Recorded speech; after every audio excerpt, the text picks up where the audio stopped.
Kell Brook's defense of his IBF World Welterweight title on October 24th against Diego Chavez has been pulled from Sky Box Office. That's right. This fight will no longer be pay-per-view. It will be on Sky Sports 1, much to the delight of boxing fans. Now, the reason why it's been removed from Sky Box Office is because the Klitschko Fury fight was originally supposed to take place on that date. So it was going to be a box office double header.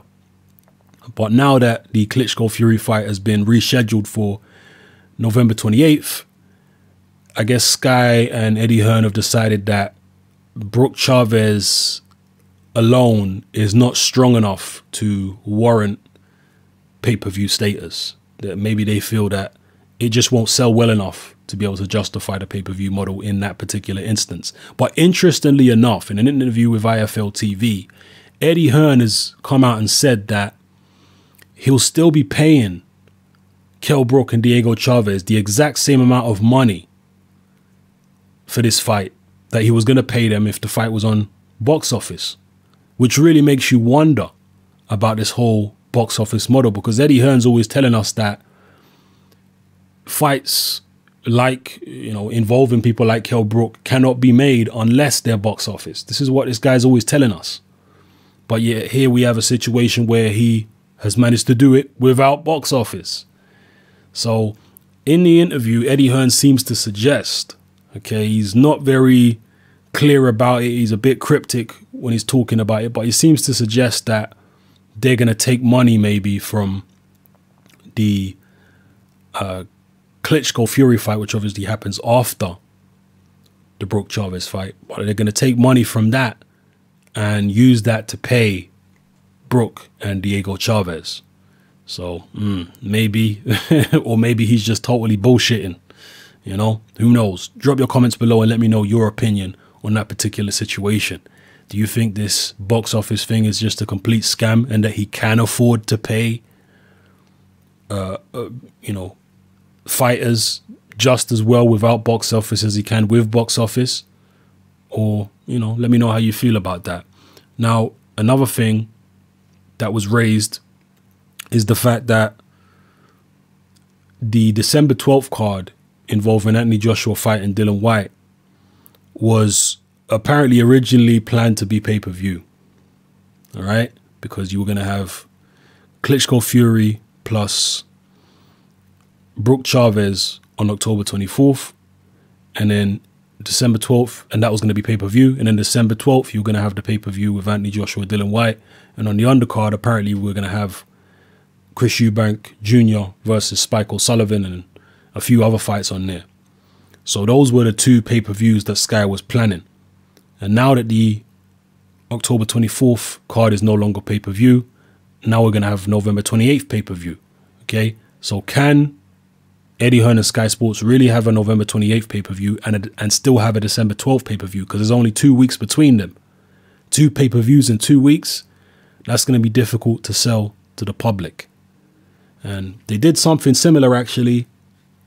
Was it the Nathan Cleverly Bellew rematch? There was a pay-per-view that they had about a month after Mayweather Pacquiao, I believe it was. Remind me which pay-per-view that was, because I'm getting old now. My memory is not what it used to be.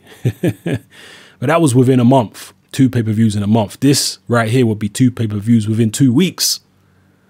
And not only that, the November 28th pay-per-view is going to include at least 2 world title fights, 2 high-quality world title fights with proven world-class fighters. You got Klitschko against Fury, and you've also got James DeGale against Lucian Bute. That's going to be the box office. That's going to be the pay-per-view on November 28th. Now, when you compare that to Anthony Joshua versus Dillian Whyte and Chris Eubank Jr. versus Spike O'Sullivan, there really is no comparison. You've got Joshua and Dillian Whyte fighting for the British and Commonwealth title. 2 unknown quantities, really. 2 prospects, 2 guys who have never really had any real fights yet in their professional careers. That fight could end in 1 round, or it could go in 12, or could go 12. So there's a lot of uncertainty about how that fight's going to turn out You know, the way Joshua's been fighting, he might be able to starch Dylan White in one round. Maybe not. I mean, it's just so uncertain. And the point being, if the fight ends up ending in one round, imagine the public backlash to that, given the fact that Eddie Hearn and Sky Sports are trying to sell that as a pay-per-view fight. If it is pay-per-view, imagine if Joshua just walks through him in one round. This is what they're going to have to weigh up. Okay, then you've got Chris Eubank Jr. versus Spike O'Sullivan, which I think is a safer fight in terms of guaranteeing, a decent amount of rounds of action. I think Chris Eubank Jr. versus Spike O'Sullivan. I mean, Spike O'Sullivan can punch. Eubank Jr. has got decent power as well. It could go early, but I think there's more chance of that fight going a lot of rounds than there is of the Anthony Joshua Dylan White fight going a lot of rounds. You know, just my opinion. Again, Joshua White might go 12 rounds, but because of the fact you've got two unknown quantities and you've got two heavyweights, very, very heavy punchers, and both of them have been knocking virtually all their opponents out early, I think it's reasonable to suggest that there's more chance of the Eubank Jr. Gary O'Sullivan fight going a lot of rounds rather than the Joshua White fight. So, yeah, my main point is, how are they going to sell December 12th as a pay-per-view when, you know, okay, Eubank Jr. has a version, an interim version of a world title, but Gary O'Sullivan's really just a domestic level fighter, and obviously Joshua and White at this point in time are domestic level fighters. They're prospects, but they're fighting at domestic level for a domestic title. How could that possibly be sold as a pay-per-view card just 2 weeks after a legitimate world-class pay-per-view show?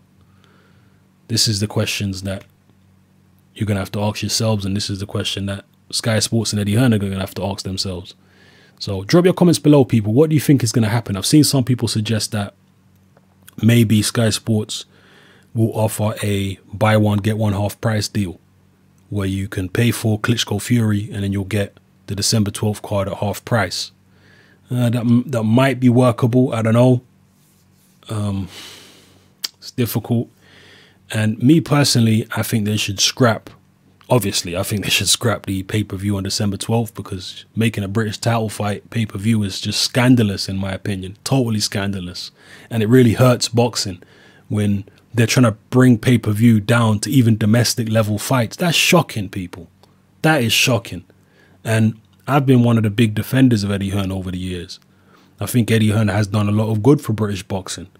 But I think at this stage, his relationship with British boxing is starting to go a bit sour now. And it's his fault and Sky Sports' fault with all this pay-per-view stuff. When I was growing up, pay-per-view was reserved only for the very biggest fights, super fights. Regular world title fights in the 80s and 90s were not pay-per-view. It was only real big super fights like Tyson Holyfield and stuff like that. Those fights were pay-per-view. But regular title defenses were never made into pay-per-view fights. And certainly domestic level fights were never pay-per-view. Shocking that they're trying to do this. So, yeah, we'll see what happens. Sky, another possibility is that Sky rescheduled the December 12th date for maybe a time in January to give it a little bit more space. And, you know, that's also a possibility. But who knows what's going to happen? You drop your comments in the comment section below and let me know what you think. It's that, man. I'm out.